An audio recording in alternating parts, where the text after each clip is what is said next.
Good evening, everyone. Mrs. Andriani sends her regrets. She cannot be here tonight, so I will be sitting in for her. Just a few official things first. Pursuant to the New Jersey Open Public Meetings Act, NJSA 10:4-10, adequate notice of this meeting has been provided by advertising such notice in the Home News Tribune, the Board Office, the schools, and on Cablevision Channel 118 and Verizon Fios Channel 24, and by filing such notice with the Township Clerk. This meeting was scheduled for Tuesday, April 29th, 2014. The Board will take formal action on agenda items. Mr. Mara? The Oak Ridge Township Board of Education acknowledges that the law of this state establishes that members of the public, including members of the board, have the right to record public board meetings using audio or video recording devices, provided that the act of recording does not interfere with the business of this public board meeting. Therefore, the board makes it known that any such recordings to be considered the private recording of the individual and in no manner represents the official record of this board. The board therefore takes no responsibility for such private recording and completely disavows any future use. Roll call, Mr. Mara. Borsili? DePrima? Here. Dunn? Here. Hopman? Here. Mungan? Here. Singh? Here. Sulikowski? Here. Weber? Here. Andriani? Quorum exists. If we could all rise for the pledge, please. I pledge allegiance to the flag of the United States of America and to the republic for which it stands, one nation, under God, indivisible, with liberty and justice for all. Please remain standing for a moment, please. We have a moment of silence in memoriam. Move the board acknowledge the passing of Jenny Rosenbaum, retired secretary, and express its deepest sympathy to her family and friends.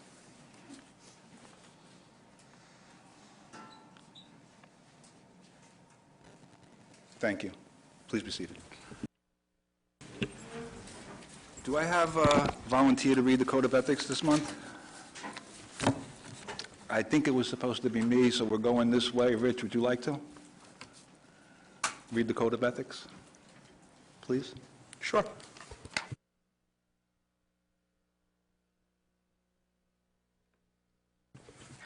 Every board member will confine his or her board action to policy making, planning, and appraisal, and help to frame policies and plans only after the board has consulted those who will be affected by them.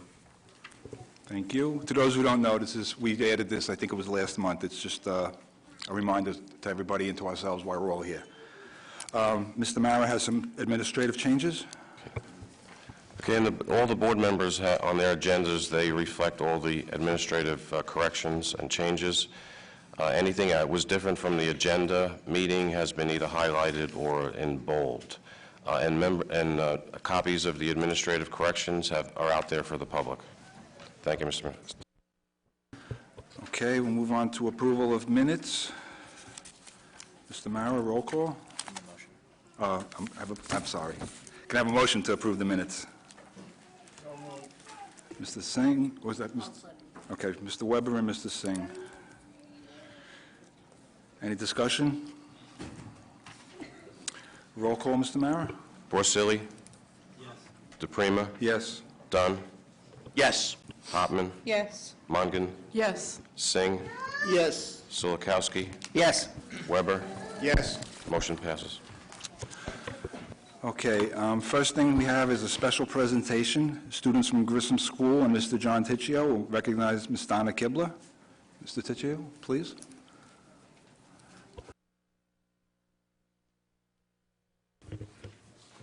Good evening. My name is John Ticcio. Along with the paraprofessionals, Mrs. Zonia Stetson and Mrs. Kimberly Douglas, I teach the full-day kindergarten pilot program at Grissom School.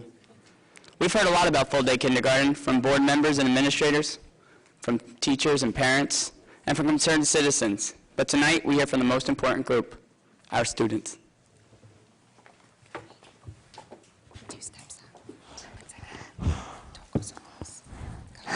We would like to thank Mr. Cicillatino and the Board of Education for allowing the speaker here tonight.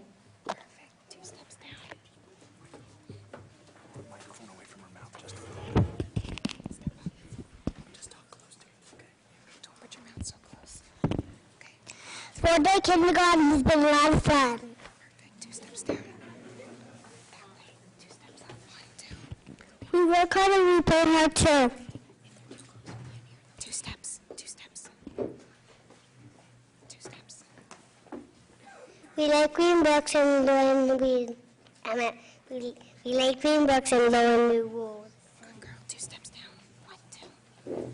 2 steps up. 1, 2. We like to make patterns and numbers together. 2 steps. 1, 2. 2 steps. 1, 2. We like to build with blocks and Legos. 2 steps. 2 steps. We like to explore the sand table. Good. 2 steps. 2 steps. We like to learn about money and the presidents too. Good. 2 steps down. 1, 2. 2 steps up. We like to sing songs at the piano. Good. 2 steps. 2 steps. We Step back a little bit. Okay, good. we like to go outside and Run and play. run and play.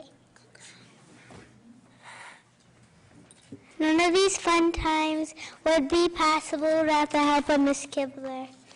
2 steps down. 2 steps up. We came here tonight to give Miss Kibler 2 gifts. Good. Step down. 2 steps up. The first gift is a Fairybolt tree to remind Miss Kibler how much she is helping the students of Old Bridge grow. Go with Mrs. Stetson. Wait 1 second. 1 second. Just wait 1 second. Just stand there. And smile big. Okay, clap. Can we clap? Can we clap? She's so happy. She's crying. Don't talk. Not yet. Not yet. Not yet. Okay. You ready? Go. The second gift is called a song called Ode to Joy.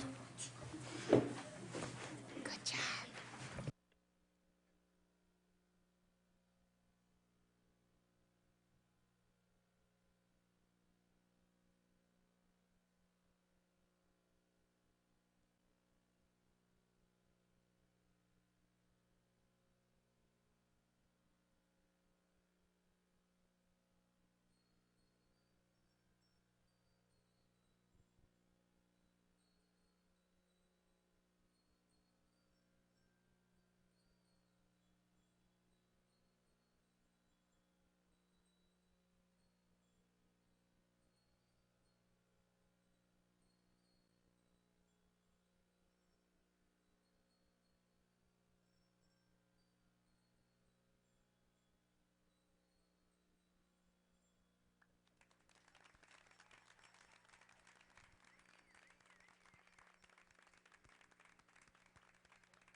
Thank you so much, boys and girls. That was wonderful. This is what it's all about, folks.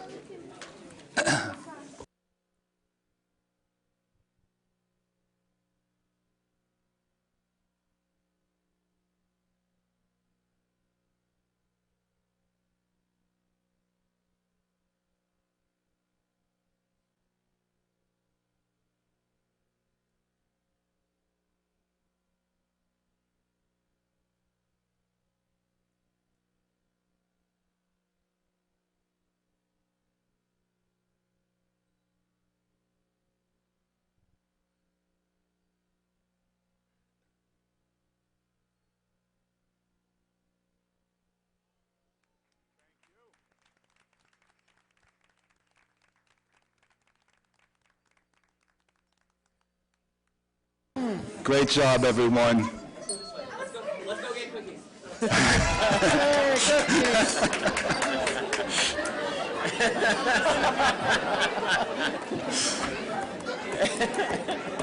Unbelievable.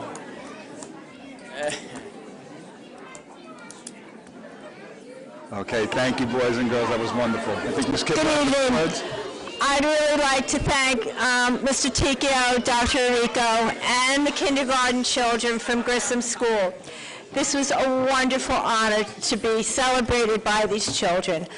But what is more importantly is that we celebrate these children because they have embraced full-day kindergarten so wholeheartedly.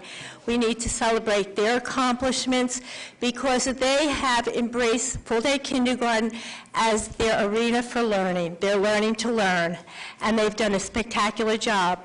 Look what they've accomplished. A beautiful song played on their first instrument that they've ever really played. So parents, hug your children every day, celebrate their accomplishments, and please know that the administration and the Board of Education, has done this for your children, put in full-day kindergarten. They have fulfilled the vision of a man who set this on the road to reality many, many years ago, Mr. Patrick Torrey, the former superintendent of schools in Old Bridge. And this was Mr. Torrey's vision way back in the 80s that we have full-day kindergarten. And I'm happy to say that long after his passing, it has come to fruition. But I thank the residents, the children, and the board and the administration for all your support and cooperation. And I celebrate these children because they're just so beautiful. Thank you.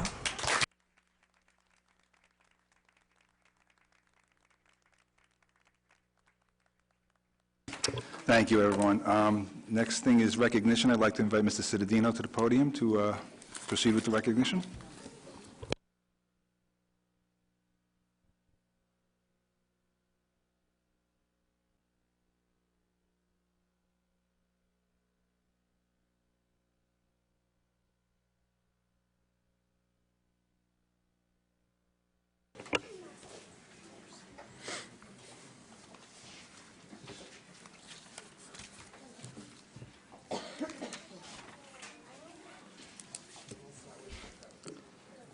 Good evening, everyone. It's a tough act to follow, but I'm hoping that I can get a cookie after this as well. I received an email about a month ago alerting me about a student at Memorial School, and that student's name is Michael Maraglia, and I was so impressed by this email and its information that I had to go visit him at his school. Is Michael here now? Oh, Mike, come on up. Hey.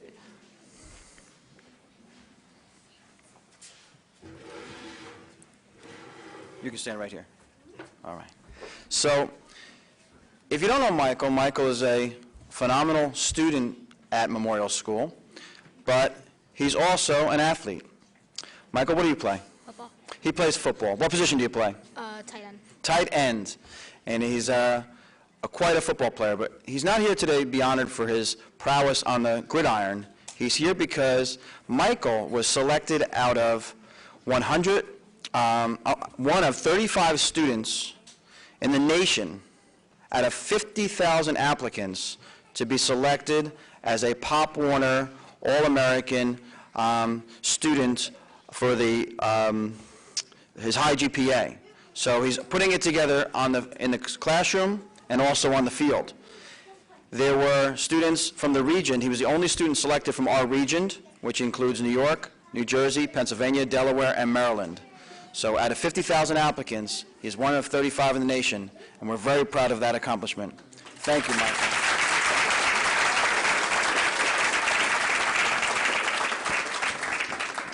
Go over to the center stage and take a picture. Thank you. You're welcome.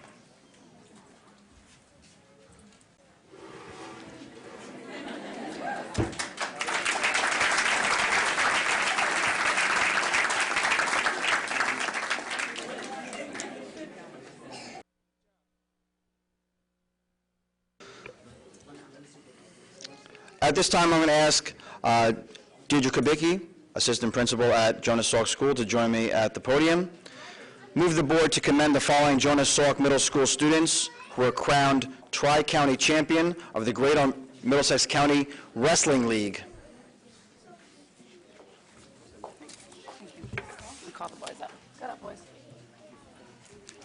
Can you list? No, we got it. We're good. Come on up, guys.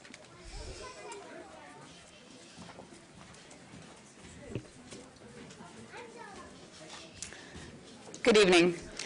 The Jonas Salk family is very proud of these remarkable wrestlers who went above and beyond to receive the honor of being crowned GMC champions. And although we're here tonight to recognize these athletes, I would be remiss if I did not recognize our two outstanding coaches, Mr. Robert Quinn, who is unable to be here this evening, and Mr. Paul Poitras, if you'd join me at the podium, for all of their efforts and dedication to the sport, because the team is only as strong as their leaders. And Mr. Paul Poitras would like to now share some words on each of the athletes. Thank you. This year, the Jonas Salk Middle School wrestling team had another successful season. We finished with 12 wins and 2 losses. We won the GMC League Conference for the 3rd straight year, and were crowned division champs again. This year, we had 6 GMC champions. The first one wrestled 105 pounds for us. He was a GMC champ, very tough wrestler, Sonny Fauci.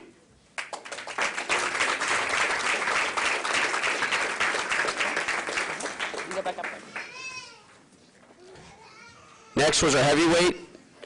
He's an 8th grader, first-year wrestler, was a GMC champion. He was a first-year wrestler, and like I said, it's a very hard sport to pick up being a first-year wrestler. He had a huge win to lock our division up, Jonathan Lopez.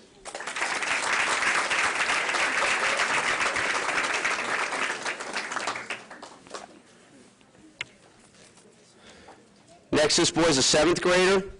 This is 2nd year wrestling. He wrestled 126 pounds for us. He was a GMC champ, a Middlesex County champ, and finished 2nd in the Tri-County Championships. Lost a very tough match, Justin Gonzalez.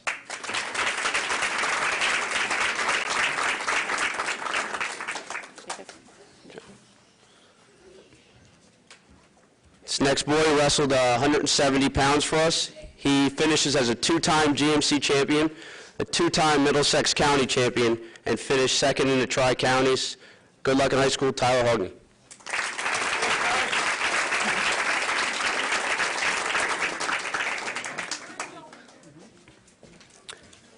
This next wrestler wrestled 185 pounds for us. He finished the season undefeated. He's a 2-time GMC champion. He's a Middlesex County champion and won the Tri-County Championship this year, Bartek Rybka.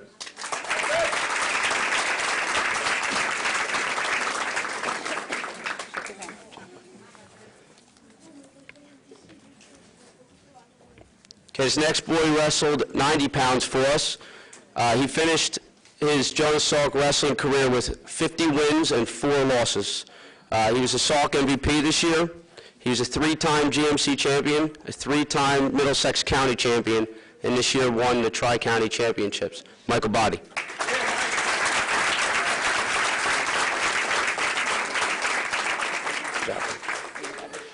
Congratulations to all the GMC County champions.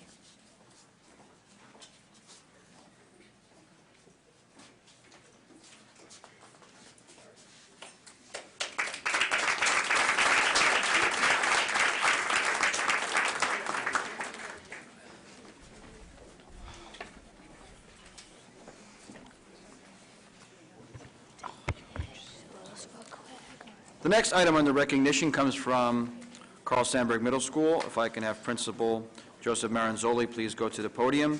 Special thanks to the following donors: Disney, Carol Worley, Betty Coring, Kristen and Joseph Stahl, Joyce Pearl, Deborah Carbone, and Carol Hush for funding the Donor's Choice Project, Bring the Greenhouse to Life, submitted by Susan Stahl for $711. Funding was used to purchase a heater, hose hanger, 1,000 Jiffy pellets, 10 planting trays, and 1 red cedar planter for the Carl Sandburg Middle School greenhouse restoration. Mr. Maranzoli. Thank you, Mr. Cittadino. Just to give everyone a little bit of a background, Carl Sandburg Middle School has a wonderful facility, and in that facility there is a greenhouse. And the greenhouse for a long time had been a little bit used and dilapidated, so our last year's Teacher of the Year, Mrs. Stahl, or Miss Stahl, wanted to work on that greenhouse as a memorial to Mrs. Korniszewicz, who was our speech teacher who had passed. And through her efforts, she put together several different fundraising opportunities. One was through the Donors Choose Project, which is an online way of trying to get donors. And she was able to successfully have all of these donors donate to make a beautiful, very, very functional and wonderful greenhouse that is now a place of peace and remembrance. So to her and every donor who helped with that cause, we wanted to say thank you. So thank you very much.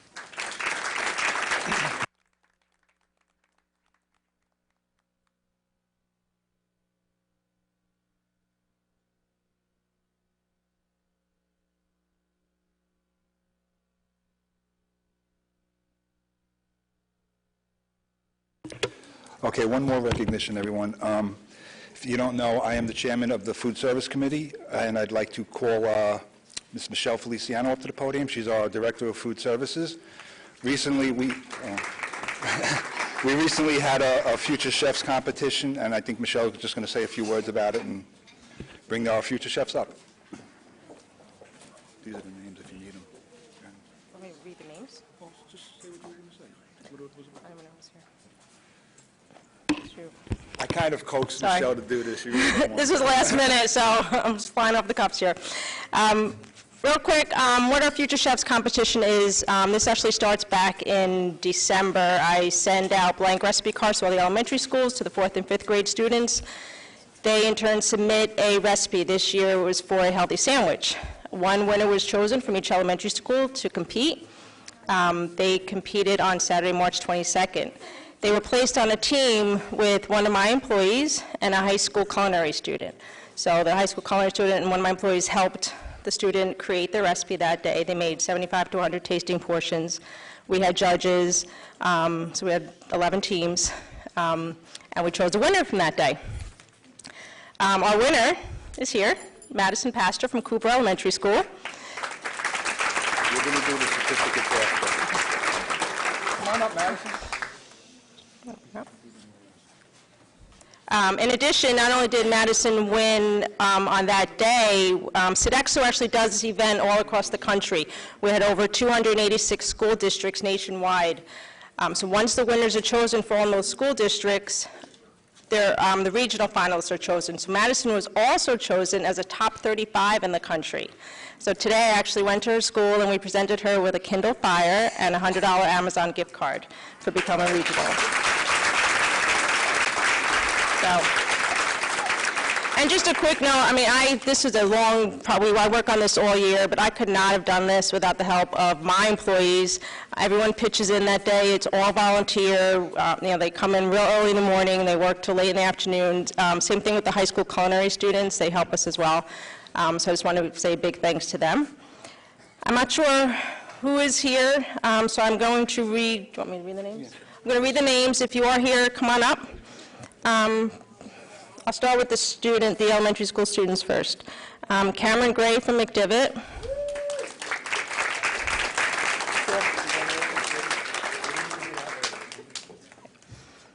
Matthew Brennan from Carpenter.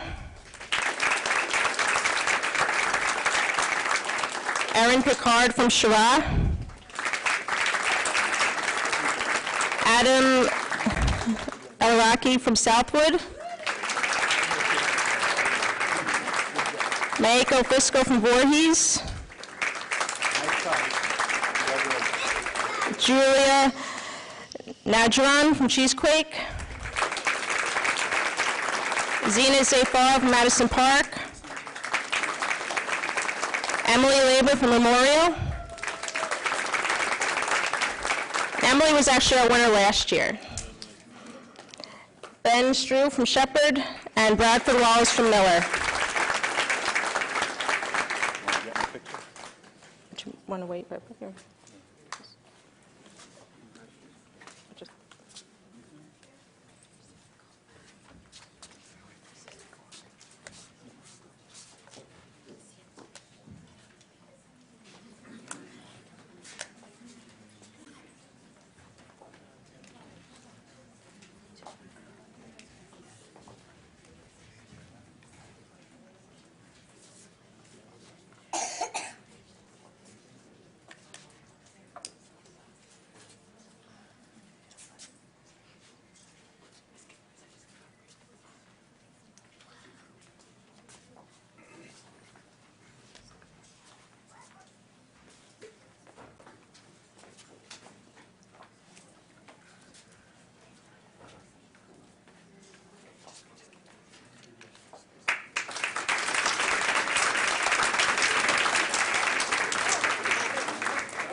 And I know that the Sodexo employees that are here, Tina Antonelli, Ann Traverso, and Sharon DeMann. And our chef manager, Judy. Come up.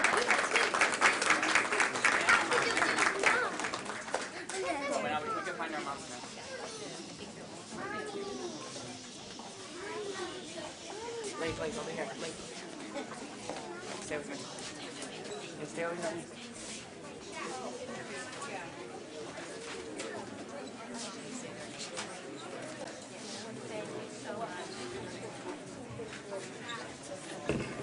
Okay, I just want to thank the high school culinary students also who participated. Alexandra Dennis, Gloria Winder, Dominique Bianco, Katie Yip, Dale De Jesus, Megan Grassa, John McCarthy, Caitlin Nemeth, Mark Martinez, Nancy Calamanis, and Tony Dominici. Guys, thank you, guys.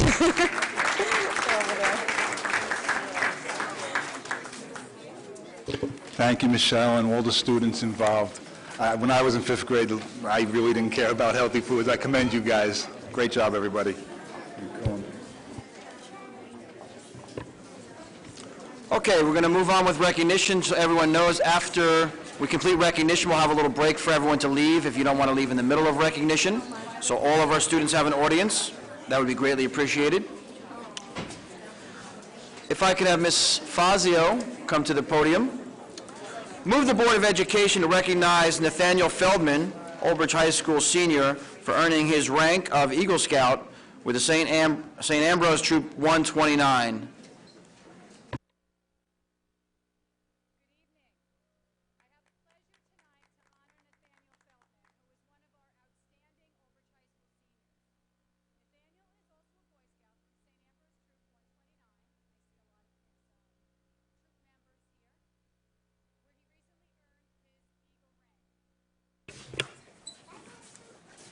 In June of 2013, Nathaniel completed his Eagle Scout project by installing over 200 feet of split rail fencing along the field behind St. Ambrose Church and School.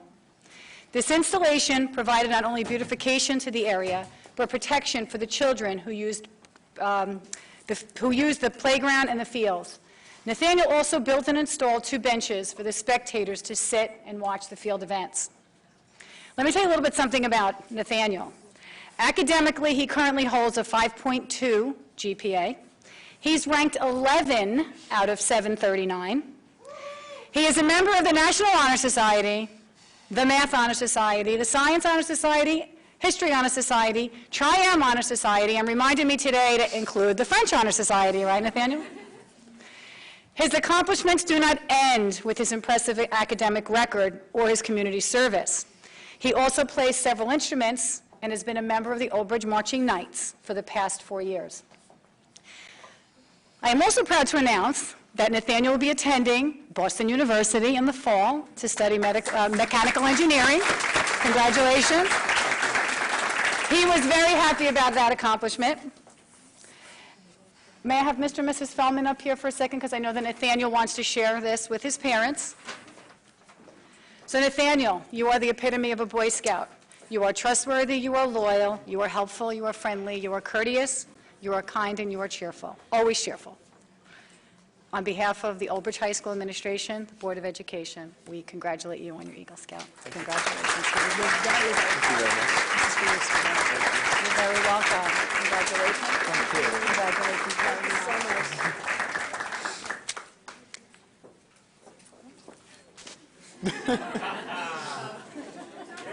Thank you.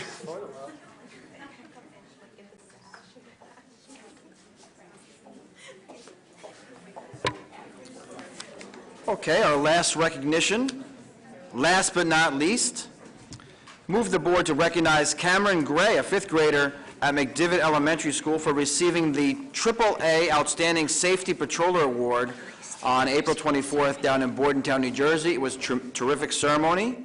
I got to have a great lunch with her family, who were equally as terrific, and a wonderful older brother that you have who attends Carl Sandburg Middle School. Good evening, parents, students, Board of Education members, Mr. Cittadino, Mrs. Kibler, Dr. Hooker, and the Old Bridge community. My name is Laurie Coletti, and I would like to thank you for the opportunity to recognize an outstanding student at McDivitt School, Miss Cameron Gray. Cameron is a member of the McDivitt School Safety Patrol and was recently recognized as one of 12 AAA Outstanding School Safety Patrollers at a luncheon in Bordentown, New Jersey. She was accompanied by her parents, Superintendent Mr. Cittadino, Dare Officer Frank Kachura, and her classroom teacher, Ms. Donovan. As McDivitt's principal, I am very aware of the treasure that is Cameron. She is wonderful to work with and totally trustworthy. Cameron is refreshing and delightful. We are lucky to have her to help with kindergarten arrival and dismissal. Cameron is academically strong. She is on honor roll and participates in the challenge program. Cameron is involved with our instrumental music program, playing percussion in the 5th grade band. Cameron has an impressive resume of civic responsibility. She is an active member of the McDivitt's Kiwanis Kids Club, the treasurer of McDivitt's Student Council, McDivitt's DARE ambassador to the Old Bridge Municipal Alliance, a peer mediator, and is McDivitt's finalist in the Old Bridge Future Chefs competition. Cameron participates in all school activities, intramurals, and out-of-school service learning events such as park cleanups, senior citizen bingo, YMCA fundraiser, Cancer Run for the Kids, and the food bank support. Cameron is an amazing 5th grader who continues to sparkle while her heart shines. It is a pleasure to recognize Cameron for her outstanding safety patrol efforts. Congratulations. This, however, is for you. And it's signed by the Board of Education and the superintendent. Why don't you go over there and let Ms. Lucci take your picture?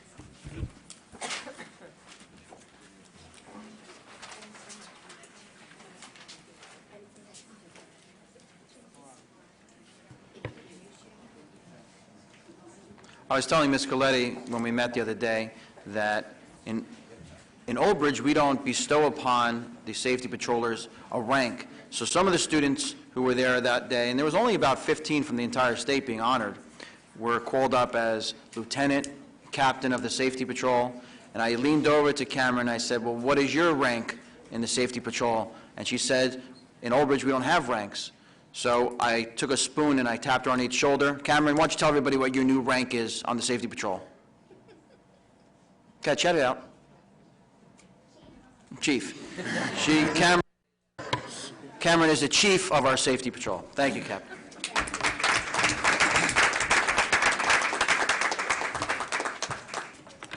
Okay, thank you, everyone. Can I have a motion to move recognition? Mongan will move.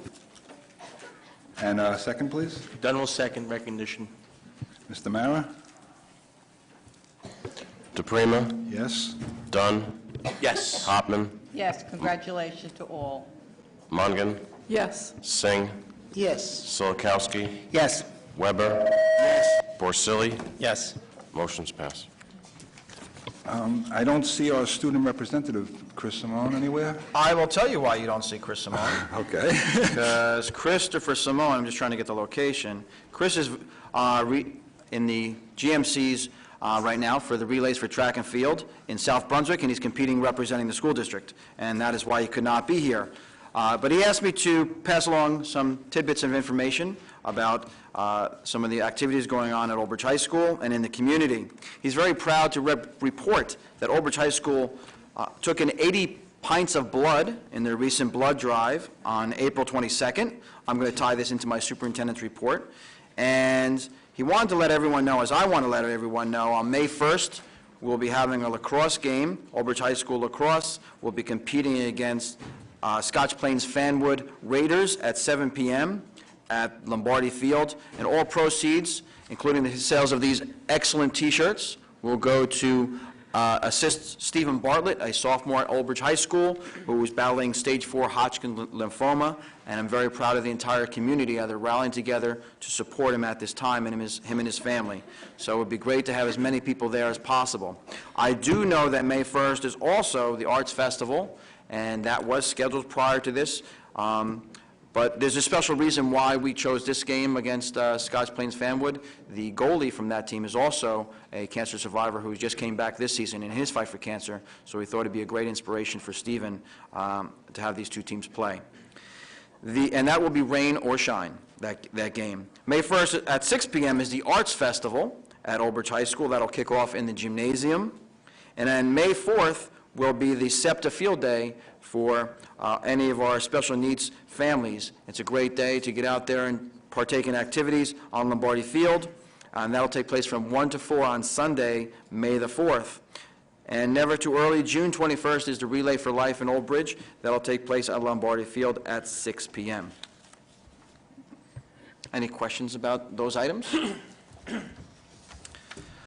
Next, we're going to move into progress towards goals, and I will invite to the podium Ms. Anahita Keeler, and she's going to give us progress towards our Mandarin program in their 5th grade. While she's setting up, anyone who wanted to leave before but couldn't during recognition, you're welcome to do so, or you can stay behind.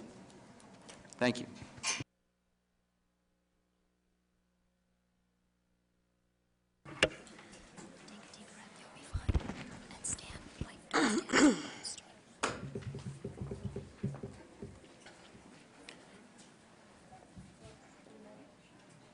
Okay. 家与委员会大家好，我叫德米尔，我今年17岁，是老巢高中4年级学生。14到夜都中有情，早为一直高兴。星期早上我开始学习普通话。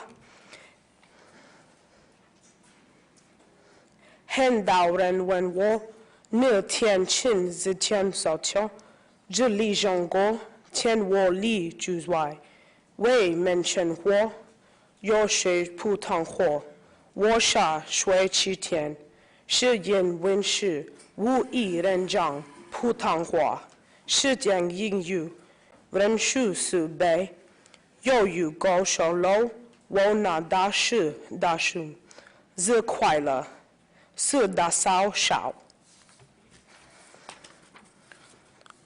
在短短几年内，当我准备投身工作，我不仅是听，我同时比也的机会老巢公司同学竞选，我还同时与世界始终总虽人，我们每天做全清理。小时，他是早好好人到高中开始的桥的领地郎是1年级开始就学英有的竞争环班。这些还在中的活动，就自己中3年赢得学习成为选一，只剩下我不能。中等是就理由我必须追上自我全的世界。我知道小西中文化帮我成为一几个更好的学生，锻炼我的担忧，并让我力量公主世界。我已经准备好进交通。当我就于做的老 rider， 到时序我的双子是水是普通话。进化如果人的话，我的中文你能力量少上课，影响人受尊重，从今南极考试，水中文书上有眼眸，我们做不到，但那真是难事，真一个我晓得会，谢谢。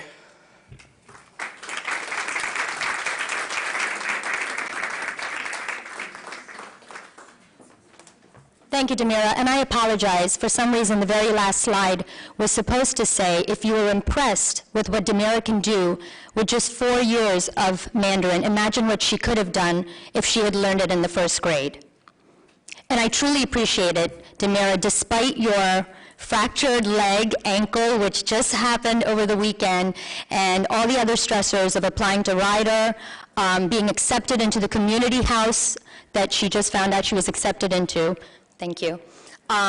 She made it a point to come out here and share her beautiful talents with us. Let's hear it for Demira once again, please.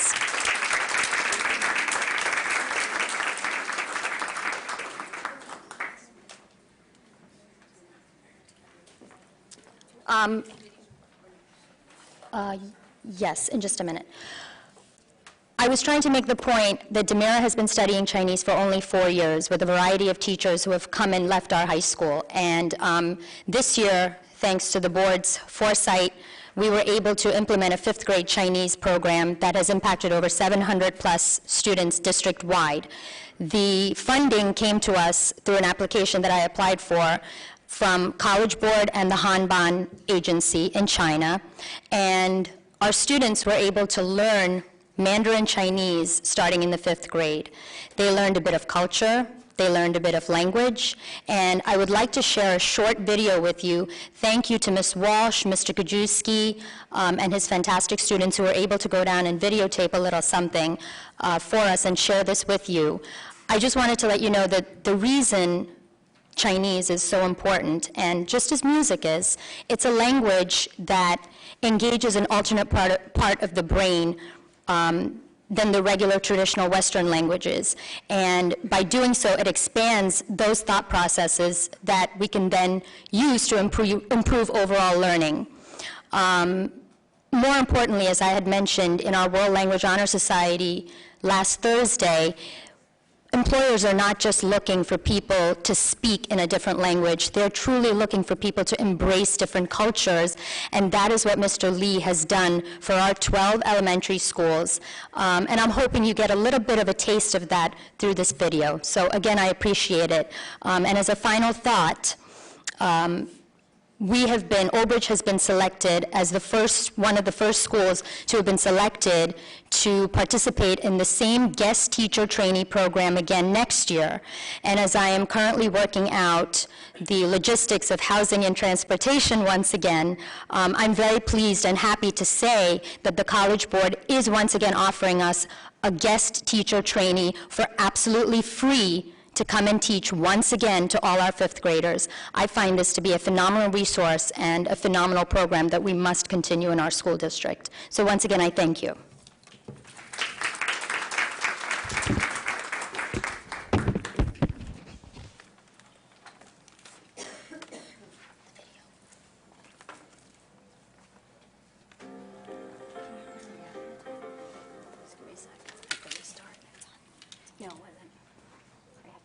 He left the menu on, so I have to start it from the beginning to get it to start.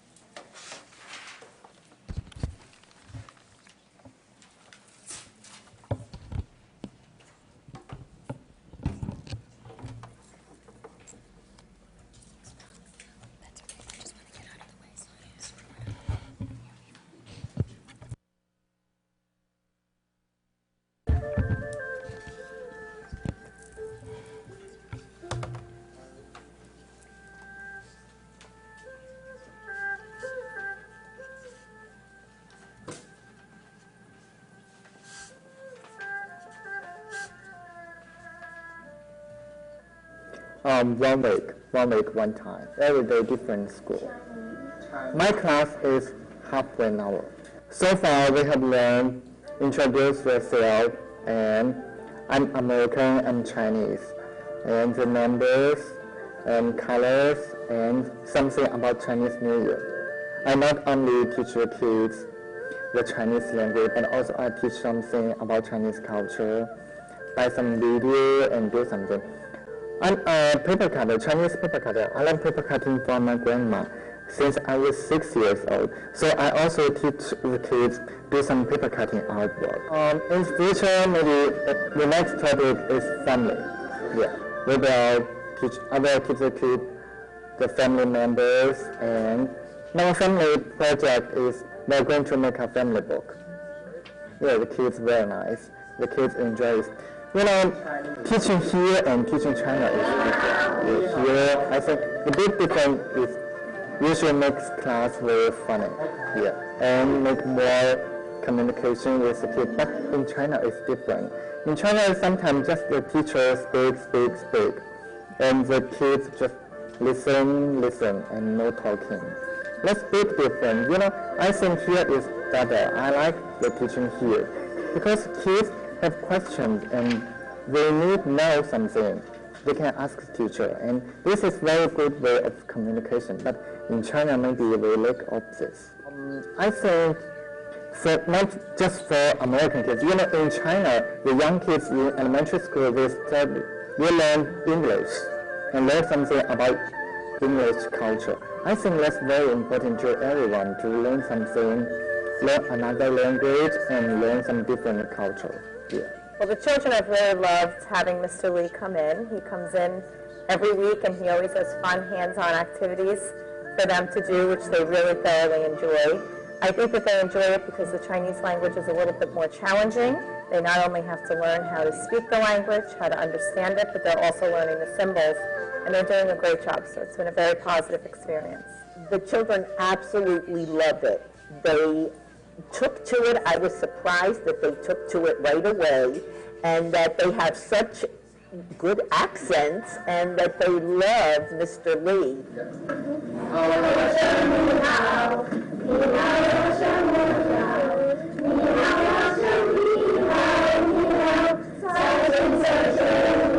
Okay, 1, 2, 3.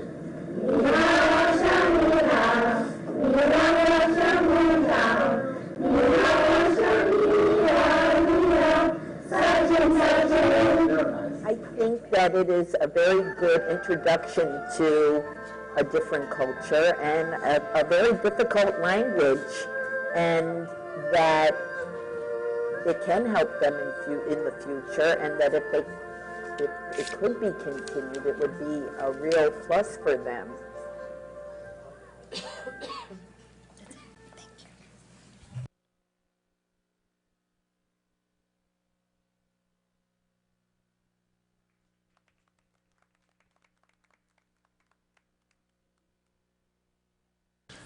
Mr. Mara, any correspondence?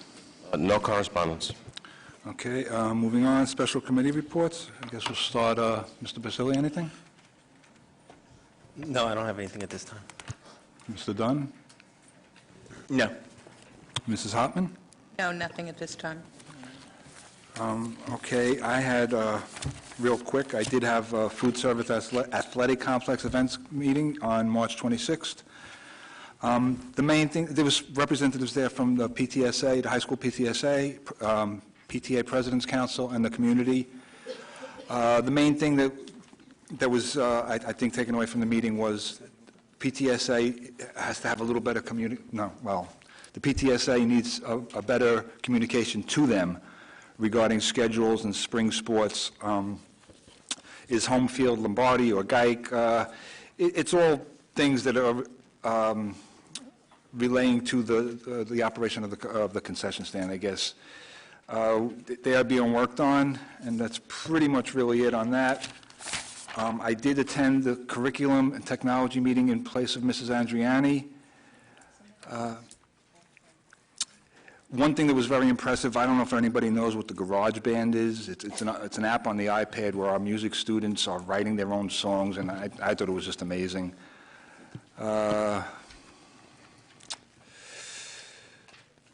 We saw a demonstration of robots.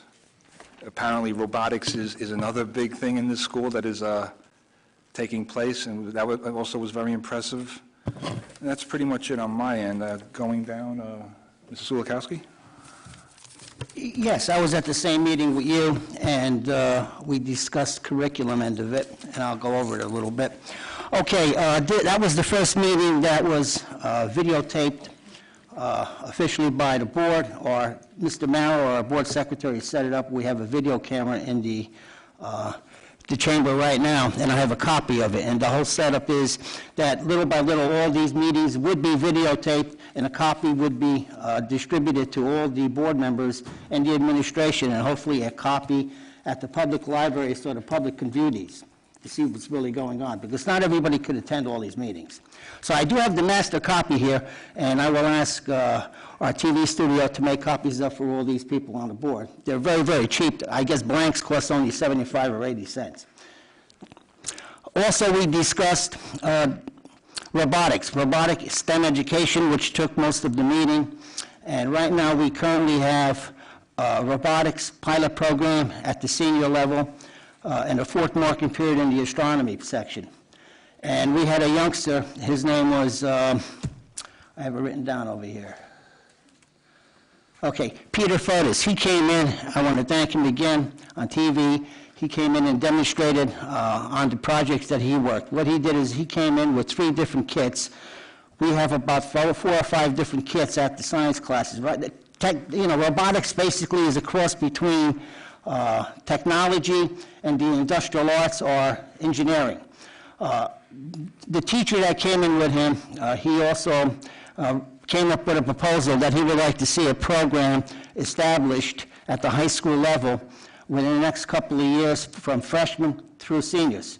After all, if you go out to industry today and look at the way things are made, people very rarely do anything by hand anymore. If you have a car built, the robot puts the hubcaps on, he puts the whole car together.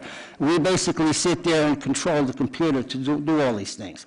As time goes on, we're going to get more and more into this area, and I feel that we should slightly change our educational structure to compete or go along with what's going on in the real world, especially in technology and the communication of the industry itself.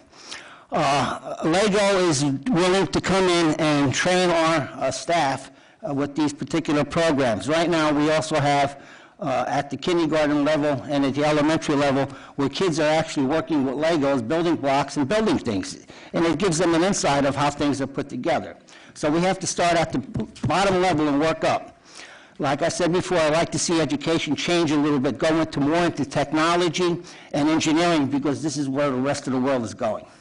We also spoke about Book Buddy program. This is a program that we are working in conjunction with the public library. And what happens is we run it 4 days a week where we have volunteers from grade 6 through 12. They go into the library, I believe I have the dates written down over here. Tuesday from 7 to 8, Wednesday from 4:30 to 5:30, Friday from 3:30 to 4:30, and on Saturday from 10 to 11. And what we do is youngsters from the elementary school that would like a little help in reading, these people or these kids from the upper level will help these kids and give them a better foundation to work with. We also had science night at the high school. We had 16 volunteer teachers. And it worked out very well. We had a larger attendance from the high school. Next year, I think Dr. Argolia would like to expand it and invite the elementary school students and possibly bring in some technology projects. We also discussed, I have all this written down, can't remember it all.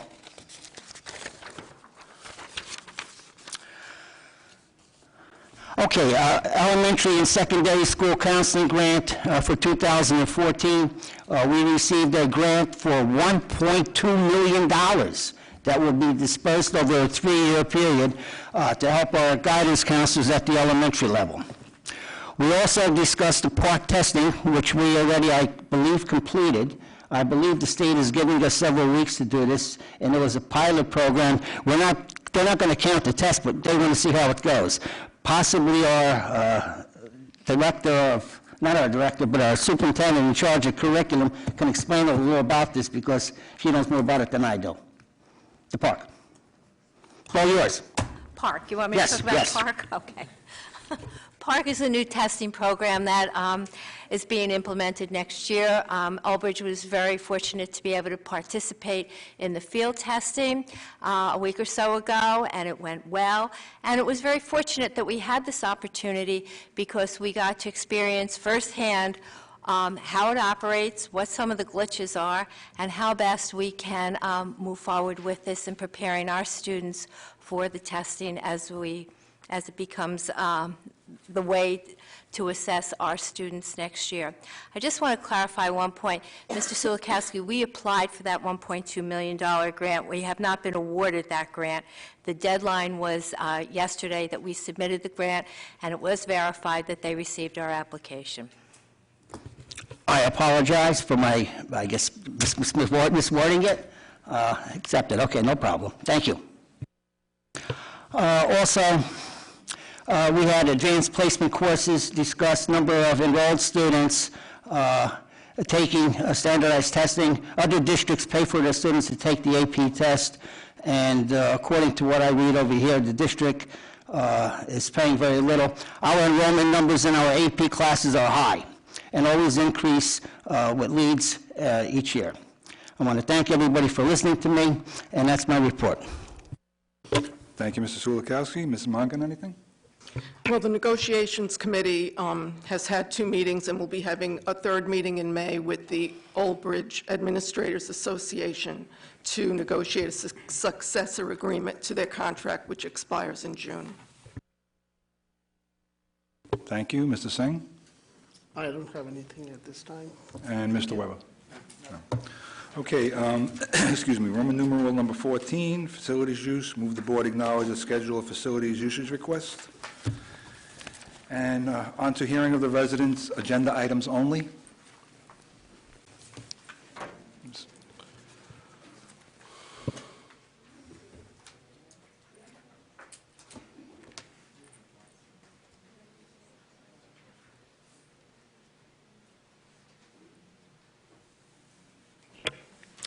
Hi, I'm Relly Leibowitz, former teacher for 46 years in Old Bridge.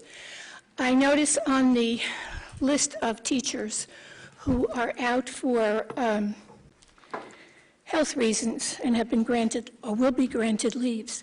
I just want to say one thing about Helen Kenny. She is a teacher at McDivitt School. I have never been on a committee that she wasn't on, and I know she was on many more committees than I could be. She was a mover and a shaker. She has the pulse of this township down cold, and she has given so much to McDivitt and to other schools that she's been in. Please keep her in your prayers and in your thoughts, and hope that she can come back and resume her job at McDivitt School. Thank you. Thank you, Mr. Leibowitz. Anybody else? Here, agenda items only? No? Okay, we'll close that portion. On to policy, nothing there. Excuse me. Yes, a policy, there's nothing there, but I will have a policy meeting. I got an alert from Mr. Mara's secretary that a lot of the policies have to be redone, either revised or mandated by this board, and I will be calling a meeting as soon as I can find out what dates are available. Thank you.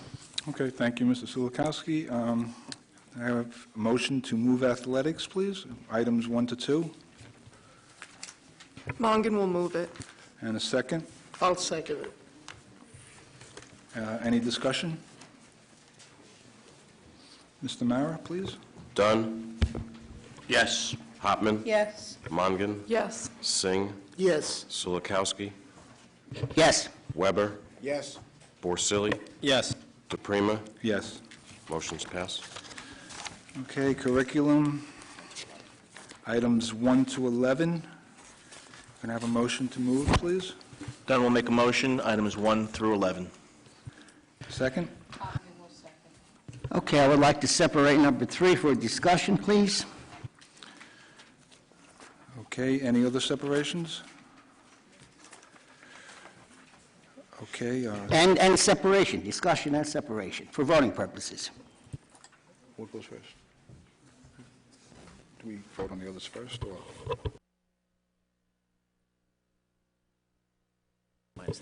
Okay, is there any discussion on numbers 1, 2, 4, 5, 6, 7, 8, 9, 10, and 11? Can I have a roll call on those, please? Hopman, Yes. Mongan, Yes. Singh, Yes. Silikowski, Yes. Weber, Yes. Porcelli, Yes. DePrima, Yes. Dunn. Yes. Motion's passed for 1, 2, and 4 through 11. Okay, Mr. Sulikowski, discussion on number 3? Okay.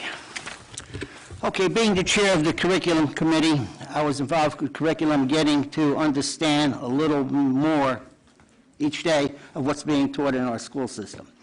I'm very familiar with the high school programs because I spent 36 years working with them.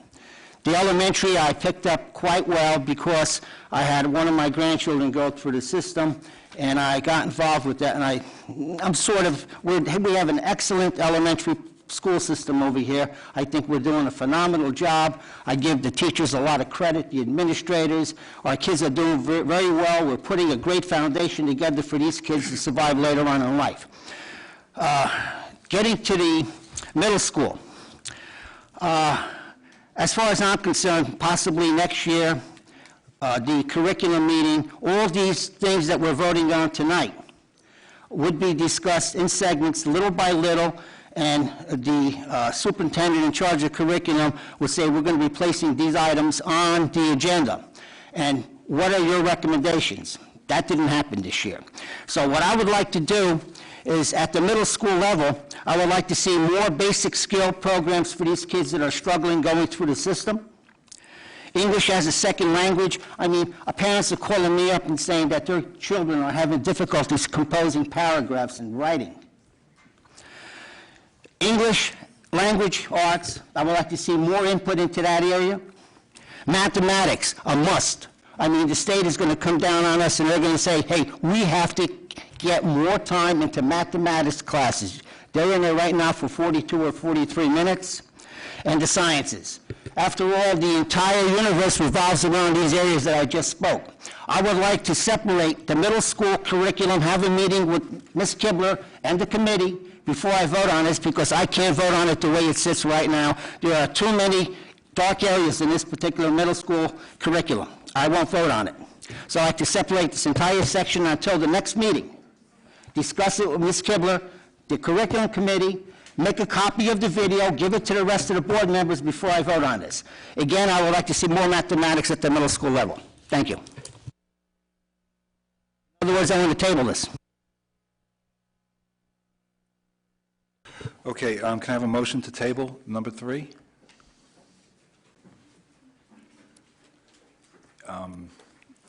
If no motion is made, it's not tabled. Could I make the motion? You can make the motion. I make the motion to table it. Is there a second? Is there a second? That's not the entire curriculum for the school system. That's only the middle school portion where I can discuss this with the curriculum committee properly, because as far as like I said, I'm concerned, there's a lot of gray areas in here that were not discussed. Okay, so After all, the children of Old Bridge, they're at stake over here. So Sulikowski made a motion to separate, to table, I'm sorry. Is there a second? Having no second. Motion fails. Okay, the motion fails, so now we vote on number 3, correct? Mr. Mara? Hopman, Yes. Mongan, Yes. Singh, Yes. Silikowski, Definitely not. Weber, Yes. Porcelli, Yes. DePrima, Yes. Dunn. Yes. Item number 3 passes. Okay, thank you. Moving on to finance, items 1 through, sorry? 1 through 15. Do I have a motion to move finance? Mongan will move. Ms. Mongan, second. Singh, second. Singh. Any discussion? Yes, I'd like to have a little discussion. Just on one of the bill list items. Sorry? I just want to bring the attention to one item. It's on page, well, it's the second bill list, so it's page 2 of 16. That's in there. All phase general contractors, $4,818 for baseball field fence. My only question, and I had asked a number of questions to administration. They had answered most of them. But my concern is that this had not been discussed with the board prior to it.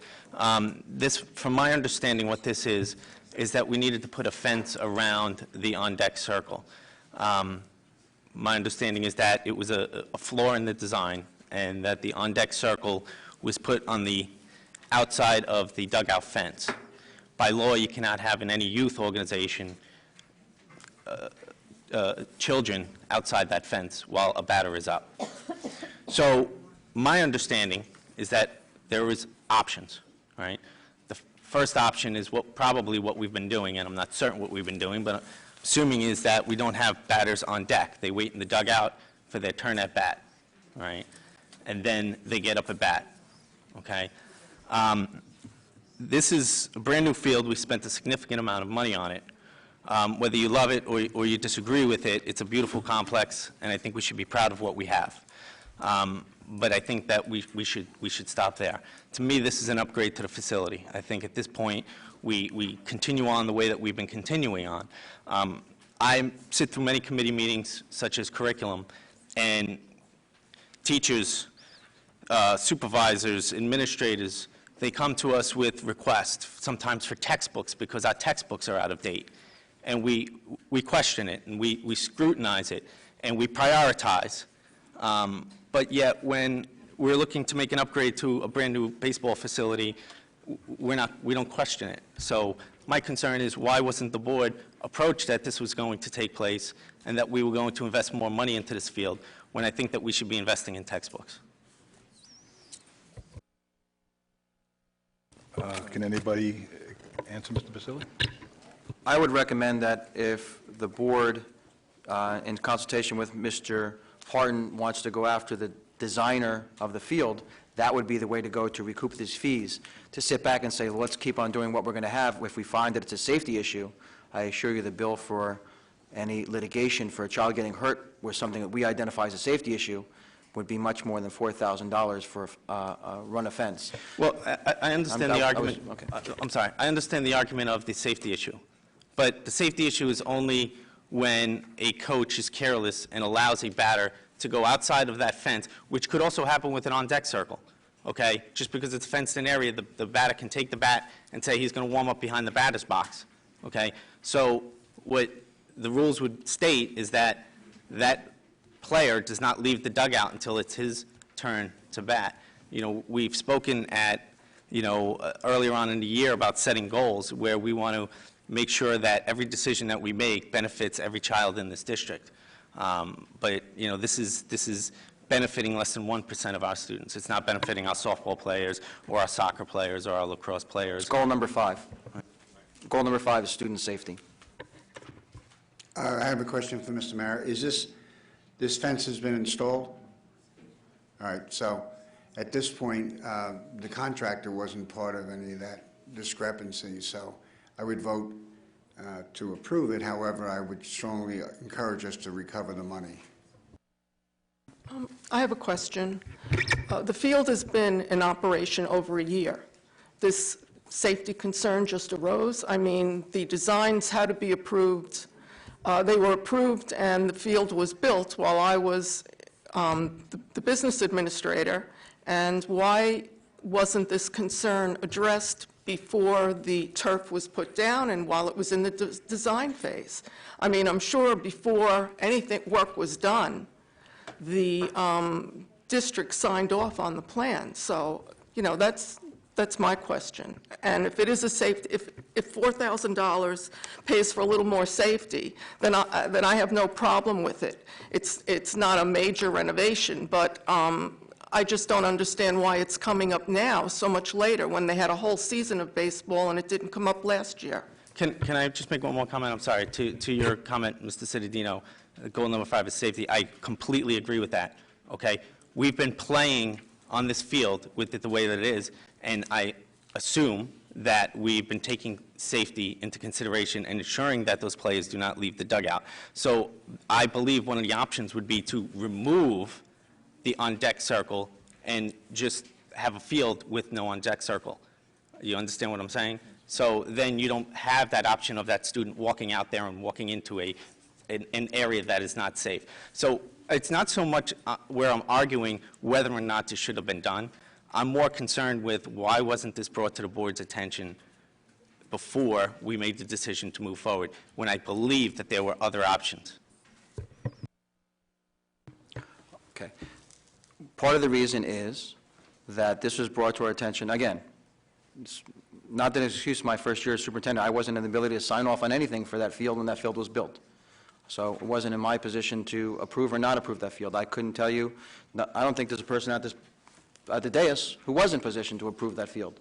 It was brought to our attention by the director of athletics and by the baseball coach, and was brought to his attention by other baseball coaches who checked with the NJSIAA.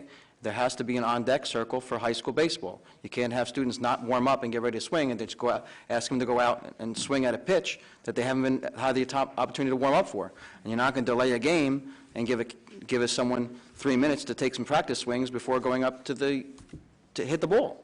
Just the way it is. That's in the regulations. So I could have ignored the situation and said, let's hope for the best and go and litigate this and hope that I can get the contractor to come back and put in a $4,000 piece of fence, or we pay for the $4,000 piece of fence to ensure the safety of our students, and not only our students, but any students anyone who uses the field, and then go after the $4,000.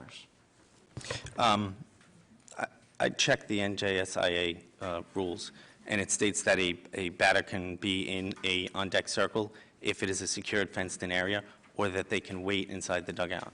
That's as far as it states. So it does not state that there, to me, the way I read it, does not state that there needs to be an on-deck circle, but there has to be an area where the player can wait for his turn at bat. Now, if it's inside the dugout, the issue is there. They cannot pick up a bat. Correct. That's the same information I have. There has to be a place for this player to warm up, and it has to be in a secure area. Mr. Vice President, I think what we should do, since it's already been installed, it's a design flaw of the field. If it's required by law, then we have to go back to the engineer of record and say, hey, you know what, this was a deficiency within your plans.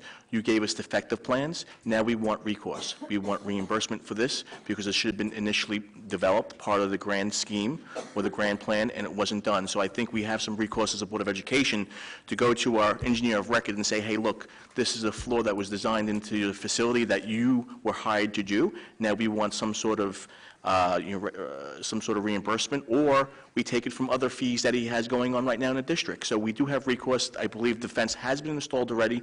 Safety is paramount, and at this point, I think we go after the engineer of record and say, hey, look, this is something you should have been aware of. There have been other issues with the field, which he's been aware of as well, which we've been working with him. So at this point, I think we have no other recourse but to take from him and get an explanation. I agree with Mr. Dunn. I'm going to just ask counsel if we proceed with that and then follow up. Is that how? Exactly. So we will still go with the vote? Yes. And then follow up and see if there's any recourse for That's us correct. in We'll recapturing the funds? pursue it with the contractor Okay. afterwards. Is everybody okay with that? I'm okay with that. Again, it's done, and what's done is done, okay? My argument is that if we're going to be making any upgrades, and I see this as an upgrade to the facility, right, I believe that there were other options, and I think that that should have been discussed with the board beforehand. I fully agree with I believe that Mr. there's other ways that we could have spent that money. I fully That's my agree with that argument. part, but my personal opinion is it wasn't an upgrade to beautify the field or anything like that. It was an upgrade to ensure the safety of our student athletes. I still, can I ask one question, Mr. Cittadino? What have we been doing for the past year that we've been playing ball as far as an on-deck circle? So have we been playing with outside of the rules? I'd have to check. I can't tell you that. Okay. I have attended some baseball games, but I have not watched to see where they stood for all those baseball games. Okay, because again, The way I read the rules is we don't need to have an on-deck circle. We just need to have a spot where the students can stand and wait for their turn at bat. I would just like to add, I, as a board member, would not authorize or approve or vote on any additional expenditure of legal fees in order to go after a contractor when the field has been in use over a year. If this was a problem, the director of athletics or whoever signed off on the field, the way it was designed, should have brought it up at that time. The way I understand it, there were dimensions, there were drainage issues, there were all kind of issues in place that necessitated the building of that field the way it is. And I can't believe that at this point, 18 months later or whatever, we're just finding out that there's no room to put an on-deck circle. It just does not make sense. And I don't see having to spend legal fees to recoup $4,800. I think that we should first do an internal investigation and find out why we are finding out about this now. Mr. Vice President? I'm sorry, go ahead. I understand Ms. Mongan's point. However, we've had other issues with the engineer of record with this project. So I think that there has been, some negligence on their part, and we need to just look into it to see if we have recourse. This is not the only issue that has occurred. There's others, and I know that Ms. Mongan is not aware of those other issues, but that's something which we can discuss further. I would like to add, though, that I don't remember the date of it, but there was the athletic meeting last year where these items were brought up, and they were brought up by an outside person, Mr. Babcock, from the Department of Recreation. He gave a punch list of things that, in his assessment, were wrong with the field, including warning track, the layout of the color of the warning track, and the on-deck circle. And that's when it was brought up and brought to our attention. I went out there with Mr. Babcock, I went out there with Mr. Erickson, Mr. Mara, and at one time the contractor when we had the other problem with the drainage. And these things were identified, and before the baseball season started, my number one priority, Mr. Mara's number one priority, was to ensure the safety of the students, and that's what we did.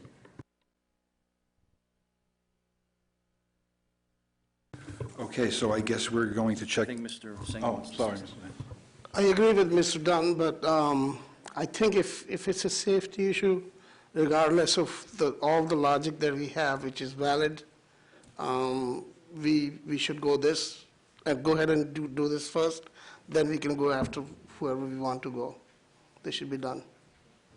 I would ask as a matter of practicality, Mrs. Mongan made a strong point. We don't want this to be a Pyrrhic victory that we spend more in legal fees than recovering. However, I would be comfortable spending $3,000 or $4,000 just to, if the message is appropriate for the contractor to deliver that message. But if it's not, I would put an assessment of it in council's hands and give us an idea what they think the expense in pursuing this as a legal course would be, and then let the board or administration decide whether we're going to pursue it. Absolutely. As Mr. Dunn said, there are other issues with this particular engineer, and we can fold this into the resolution of those. So there wouldn't be any excess expenditures just to address this issue isolated. Okay, so we're going to vote on it, but it will be part of, for lack of a better term, the package of issues with the, okay. Okay, I believe Mrs. Mongan made the motion, Mr. Singh seconded, so roll call. Mr. Mara? Mongan? Yes. Singh? Yes. Sulikowski? Yes. Weber? Yes. Porcelli? Yes. DePrima? Yes. Dunn? Yes. Hopman? Yes. Motion's passed. Okay, non-certificated personnel office, items 1 and 2. Can I have a motion? Mr. Weber, second. Single second. Any discussion? Okay, roll call, Mr. Mara. Singh? Yes. Sulikowski? Yes. Weber? Yes. Porcelli? Yes. DePrima? Yes. Dunn? Yes. Hopman? Yes. Mongan? Yes. Motion's passed. Okay, non-certificated personnel operational, one item. Can I have a motion, please? Mongan will move. Second. Dunn will second non-certificated personnel operational. Any discussion? Mr. Mara? Solikowski? Yes. Weber? Yes. Porcelli? Yes. DePrima? Yes. Dunn? Yes. Hopman? Yes. Mangan? Yes. Singh? Yes. Motion passes. Okay, non-certificated personnel, other, items 1 through 13. Can I have a motion to move, please? Mongan will move. Second. Single second. Any discussion? Congratulations to retiree Barbara Newman. Okay, congratulations, Mrs. Newman. Okay, Mr. Mara? Mr. Newman, why don't you stand up and get that recognition?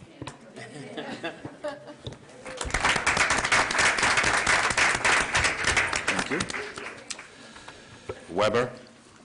Yes. Porcelli? Yes. DePrima? Yes. Dunn? Yes. Hopman? Yes. Mangan? Yes. Singh? Yes. Solikowski? Yes. Motion's passed. Thank you. Okay, certificated personnel, items 1 through 28. Can I have a motion, please?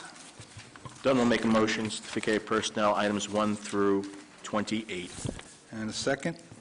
So moved. Separating number 1 for discussion. Separate number 1 for discussion. Any other separations? Okay, so numbers 2 through 28, Mr. Mara? Porcelli? Yes. DePrima? Yes? Dunn? Yes. Hopman? Yes. Mangan? Yes. Singh? Yes. Solikowski? Yes. Weber? Yes. Motions 2 through 28 pass. Mr. Sulikowski, you wanted to discuss number 1. Yes, I worked with 2 of these teachers. Well, one is basically a special ed education teacher. I worked with Claudia Pace and Gail Moskowitz for many, many years. I wish these 2 people a lot of luck. Not that I don't wish the other 2 retiring a lot of luck. I wish them also. But these 2 I know personally. And I'm sure they'll do very well. Thank you. I'd like to ask the administration to read the names of the 4 people and the years of service. On the agenda for retirement, we have Gail Markowitz. She's Old Bridge High School Culinary Arts, 18 years of service. Noreen Kurtz, she was employed as a kindergarten teacher at Southwood School for 23 years of service. Svetlana Bogolami, she's at Glen School and the Grade 9 Center as a child psychologist, 27 years of service. And Claudia Pace, Carl Sandburg Middle School, formerly at the high school, special education, 30 years of service. Congratulations to the retirees, and thank you for your service. Any other discussion? Nearly 100 years of service retiring here, 98 years, I believe. Okay, so Mr. Mara, we're voting on number 1 now. Porcelli? Yes. DePrima? Yes. Dunn? Yes, congratulations. Hopman? Yes, and thank you for all your dedication for all the years. Mangan? Yes. Singh? Yes. Solikowski? Yes. Weber? With congratulations and envy. Motion number 1 passes. Okay, moving on to non-certificated personnel transportation, item number 1. Have a motion, please? Mongan will move. And a second? Single second. Any discussion? Mr. Mara? DePrima? Yes? Dunn? Yes. Hopman? Yes. Mangan? Yes. Singh? Yes. Solikowski? Yes. Weber? Yes. Porcelli? Yes. Motion 1 passes. Okay, number 25, supplies, equipment, and services, items 1 through 16. Can I have a motion, please? Dunn will make a motion, supplies, equipment, and services, items 1 through 16. And a second? Anybody? I'll second. Thank you. Separation, please. Okay, 11 and 16 11 and 16 will be for separated. voting and discussion. Okay, so could we have, Mr. Mara, items 1 through 10, 12, 13, 14, and 15.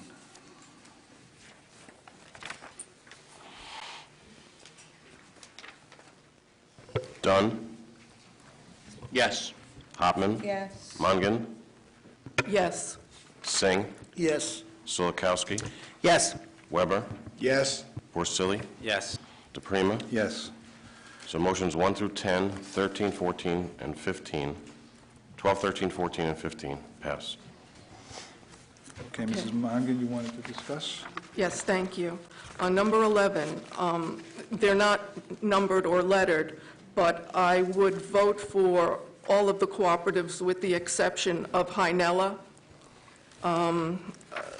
For reasons stated at the last meeting, I do not feel that they would be a proper representative as lead agency of our district, in that the representative that addressed the board at the meeting could not remember that he had signed the audit that showed the district, the non-operating school district, operated in a deficit. To me, that's a matter of trust, and I don't want my name associated with approving this joint purchasing system. The other cooperative that I'll just mention, the EIRC, they did receive their cooperative purchasing license from the state of New Jersey in January of 2014, and for that reason, I would not separate them, but I am not going to be voting on Hynella for those reasons. Number 16, I did question when the agenda came home, I did question the superintendent and the business administrator on this item.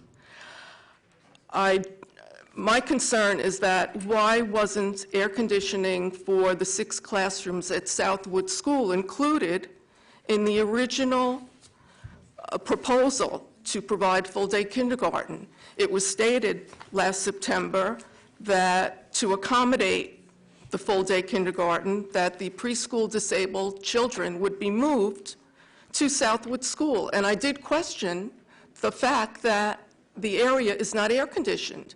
And I was told at that point, at that public meeting, that, well, Glen School isn't air-conditioned, it's not needed. But here it is needed. These children do have special needs, and I don't understand why the architect or the administrators didn't recommend that this be included in the initial bid. And I also asked if there were any other costs associated with providing air conditioning for these students. And Mr. Mara advised there would be an additional $30,000. I don't know if this is the last item that will be added or if there are other items down the road, but I just feel that I will approve it, but I feel that it should have been included in the original cost and projections for what it would take to put full-day kindergarten in to the district. Thank you. Thank you, Mrs. Mongan. I'm going to ask counsel how to proceed. I just have a question of procedure. On item number 11, although I know it's not identified by number or letter, can we just remove the Hynella as a separation and vote on it separately? I mean, it shouldn't be any reason why we can't do it that way. I'll refer to counsel for that. As I'm sitting in for the president, I don't know. No problem with doing that. So we're taking out Hynella? No, we're going to vote separately on 11 minus Hynella and then Hynella. Okay. Mr. Mara, you got that? Yep. Okay, so we're voting on number 11. Mr. Vice President? Yes, Mr. Question. At a previous board meeting, we approved Hynella as one of our cooperatives. That's what I thought. That's how I remember. And now we're disapproving them and having them annexed out? I did not approve them for when they were on the last time, and I'm not approving them for 14-15. That's what this motion is for. Mr. Mara, can you confirm that? Because I remember like Mr. Dunn does, actually. Is there any way of you confirming if that Yeah, was... Hynella was approved, I believe, in February as a shared services participant and also as a joint co-op purchasing group that we would join. And we had lengthy discussions and they were approved. And this says renew, so this would be for the next school year? No, typically, what these, as a matter of routine, we put these on the agenda each year just to renew them. But the shared services agreement that we have with them, that's in effect, is a 10-year shared services agreement. The joint purchasing, we usually renew each one each year. I don't know, I'm a little confused too then. I do recall us approving it, but that was very recent, so why? Yeah, would- they were approved, well, they're approved for this year, to use them this year. Okay. Now we're approving them to use them for 14, 15 as a joint purchase. As of July 1, you As would of July renew 1, Okay, yes. I understand. or not renew them, as the board may vote. So do we still separate that part? Yes. So, For Ms. Monk. all right, so, do Okay. you mind if I? No, please. All right, so for number 11, the motion on the floor is for cooperative pricing system, Mercer, Middlesex County 61, Middlesex County, Middlesex Regional Education Services Commission, Hunterdon County Educational Services Commission, and EIRC. Mr. Mara, please. Dunn, Yes. Hopman, Yes. Mongan, Yes. Singh, Yes. Sulikowski, Yes. Weber, Yes. Borsili, Yes. DePrima. Yes. Motion 11 minus Heinella passes. So now it's 11. Heinella. Including just Heinella. Correct. Okay, Mr. Mara, Heinella. Dunn, Yes. Hopman, Yes. Mongan, No. Singh, No. Sulikowski, Yes. Weber, Yes. Borsili, Yes. DePrima. Yes. Motion 11 with, 11 Heinella passes, I'm sorry. Okay, and number 16. Dunn, Yes. Hopman, Yes. Mongan, Yes. Singh, Yes. Sulikowski, Yes. Weber, Yes. Borsili, Yes. DePrima. Yes. Motion 16 passes. Okay, transportation, items 1 and 2. Do I have a motion, please? Mongan will move. Dunn will second transportation. Thank you. Any discussion? Mr. Mara? Hopman, Yes. Mongan, Yes. Singh, Yes. Sulikowski, Yes. Weber, Yes. Borsili. Yes. DePrima. Yes. Dunn. Yes. Motions 1 and 2 pass. Okay, miscellaneous, items 1 through 7. Do I have a motion, please? Mongan will move. And second? Single second. I think Annette was first, correct? Any discussion? Mr. Mara? Mongan, Yes. Singh, Yes. Sulikowski, Yes. Weber, Yes. Borsili. Yes. DePrima. Yes. Dunn. Yes. Hopman. Yes. Motions 1 through 7 pass. 19. Board Secretary and Board Business, items 1 through 19. Can I have a motion, please, to move? Weber move. Second? Single second. Discussion? Separation. Separation?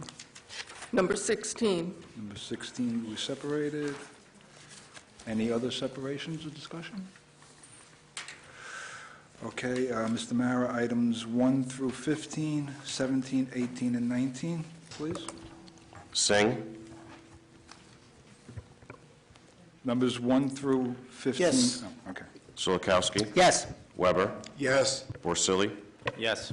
DePrima. Yes. Dunn. Yes. Hopman. Yes. Mongan. Yes. Motions 1 through 15, 17, and 18 pass. Okay, Mrs. Mongan? I'm separating that for voting purposes. Okay, so any discussion? I feel that I've asked for a copy of the contract. I have reviewed it. I have also stated my concern that for the first major project of this firm, that the air conditioning was not included in the original plan, and for that reason, I would not agree with renewing them for the entire year. If the motion were amended for a project-by-project basis, but we are a large district, it is a small firm. The agreement also calls for the use of consultants at a 1.2%, a 20% overcharge of any of the costs that would be incurred, and because they are a smaller firm, they would have to bring in consultants more often than a larger firm. And to me, that is money that we have saved in prior years that I would not want to indebt the district to next year.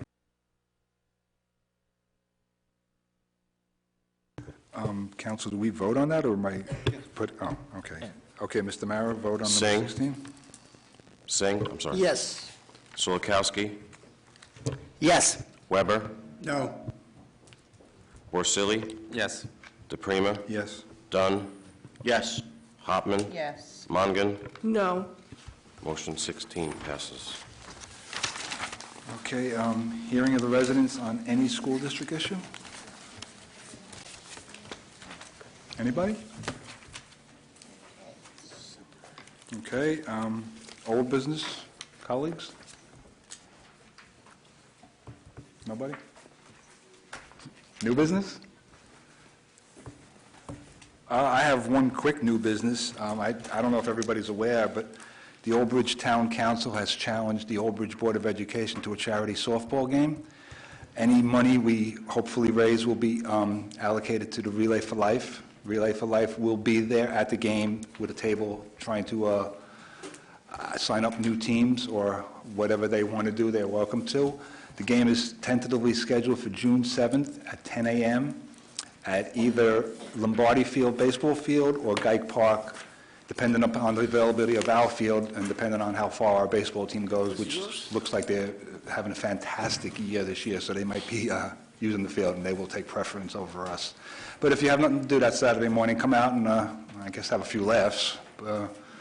It's all for a good cause, so that's it on that. Anybody else in business? Okay. Yeah, I would just like to say that I had the opportunity of going to over to see the Beauty and the Beast, and I have to say that it was absolutely phenomenal. The kids were wonderful. Mr. Maranzoli, I thank you for everything that you do over there at that school, because it certainly showed with all of your teachers who were involved with putting that whole program together. It was just such a wonderful experience to watch them. They were great. And, you know, it really, some parts of it took my breath away. That's how good they were. If I didn't know any better, I would have sworn that I was sitting in the middle of Hollywood watching them.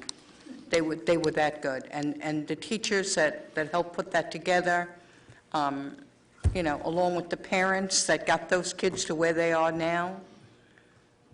Mr. Londigan, you know, I sat with, and it was absolutely phenomenal. And I would just, you know, like you to please thank all of them for me, because it really did bring tears to my eyes to see the whole setup. Thank you. Thank you, Mrs. Hopman. I guess good of the order, right? Good of the Oh, order. I'm sorry, Dr. Hoker, Ms. Kibble, anything? I just have to say that I agree with Ms. Hopman. I was at the play as well, and I had my 5-year-old nieces and my 2 daughters who agreed. They certainly concurred, and they were very impressed that they got to meet Beauty after the show. So I congratulate them on a job very well done. It takes a lot of time and effort to put shows together like that, and I thank the teachers, the staff, and the parents for putting that together. I also just want to remind everybody that Old Bridge Online is out, and it's very impressive. Make sure that you take a look at that and keep up to date with what's going on in our classrooms in Old Bridge. Thank you.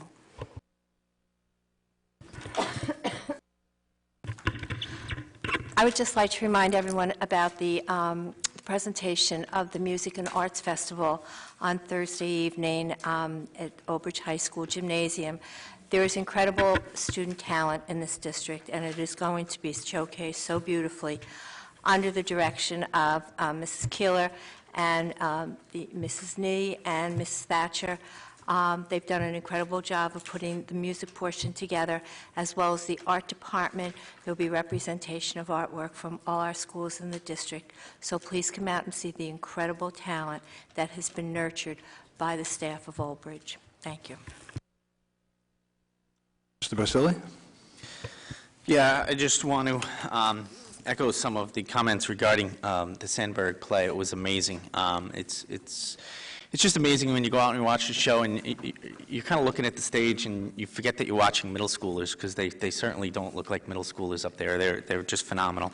The play was terrific. I actually took my entire family to it. It was a great family play, and I did see a lot of other administrators with their families there as well, and I thought that was quite nice to see, the families coming together and to see the show. So I thought that was great. The Old Bridge High School play I had seen, I think I had already mentioned this, but that was phenomenal as well. And I know Salk is coming up in a couple of weeks. They're doing Hairspray, and that should be terrific as well. So try to get out there and see that. The Southwood Arts Festival, I thank them for the invite. I know they had a terrific arts festival, and that was a great time.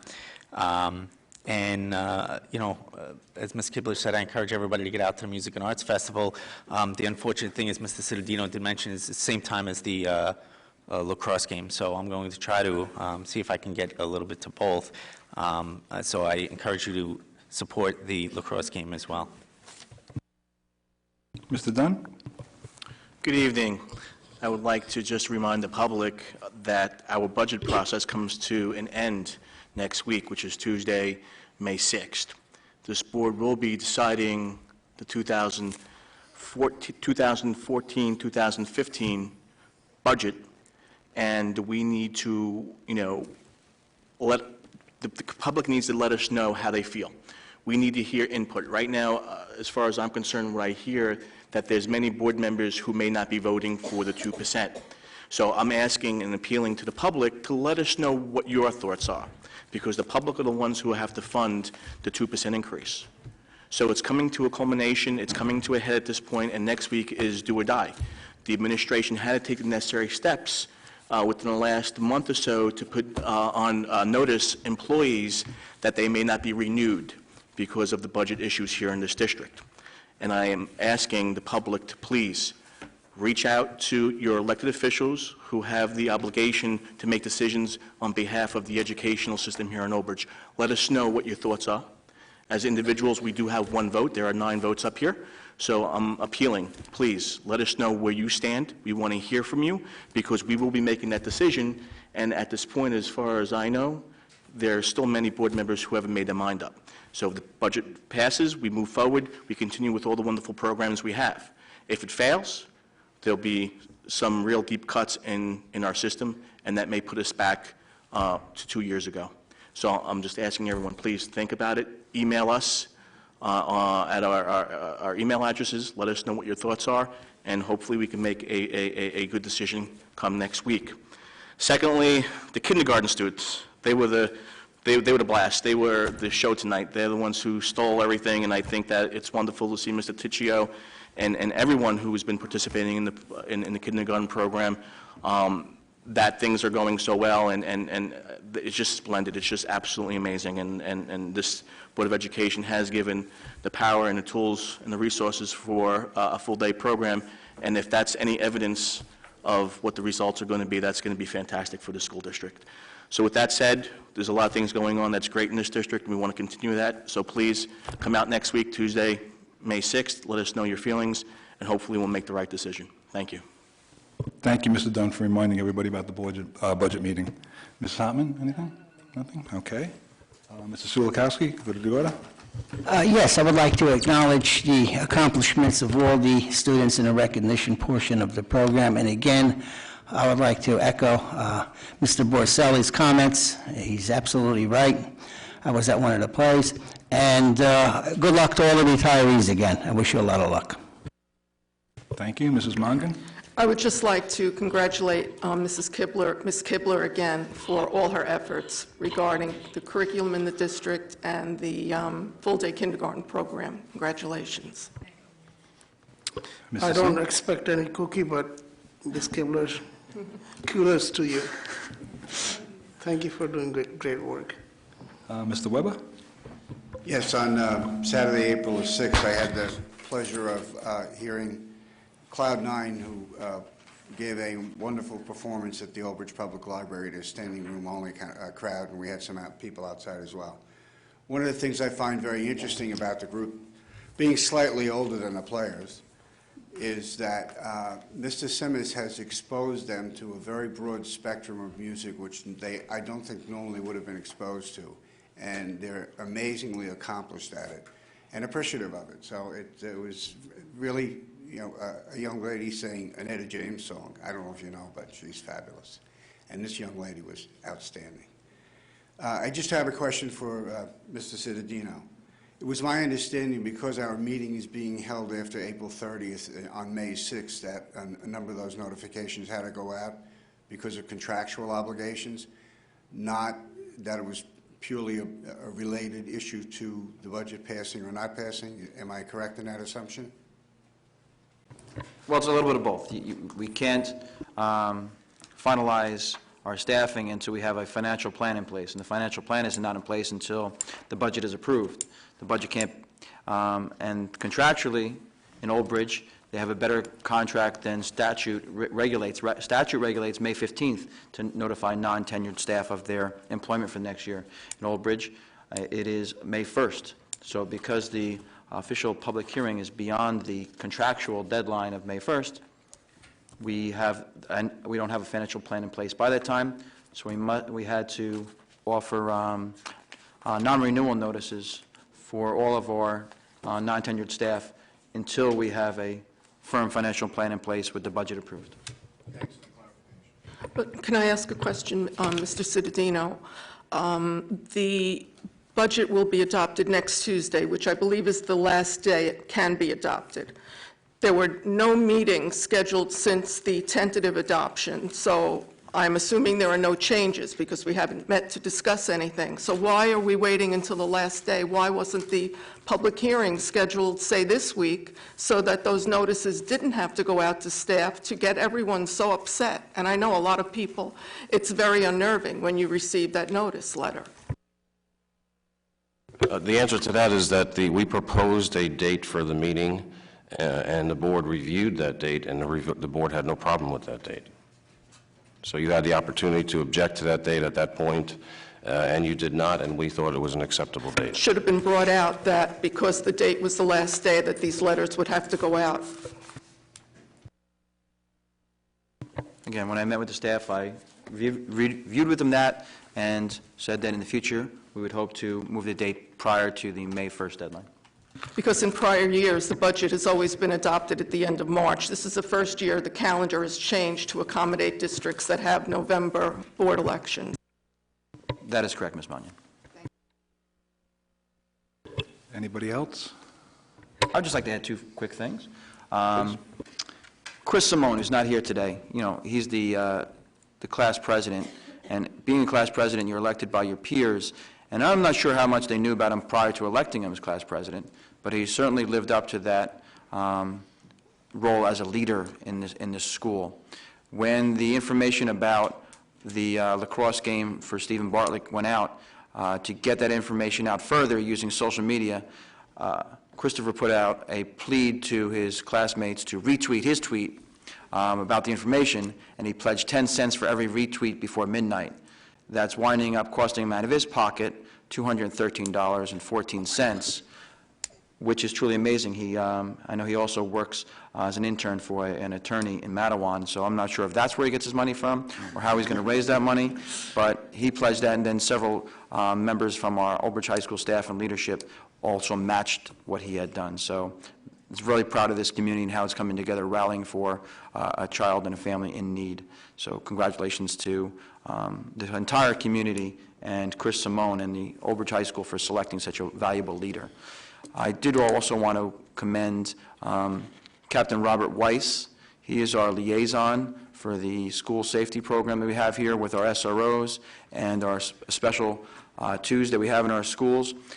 Many people might not know this because Bob Weiss is not the kind of person who talks about himself, is that he retired from 34 years in active service in the Marines this Saturday. He invited me as a representative of the Old Bridge School District. I went down to Bolling Air Force Base in Washington, D.C.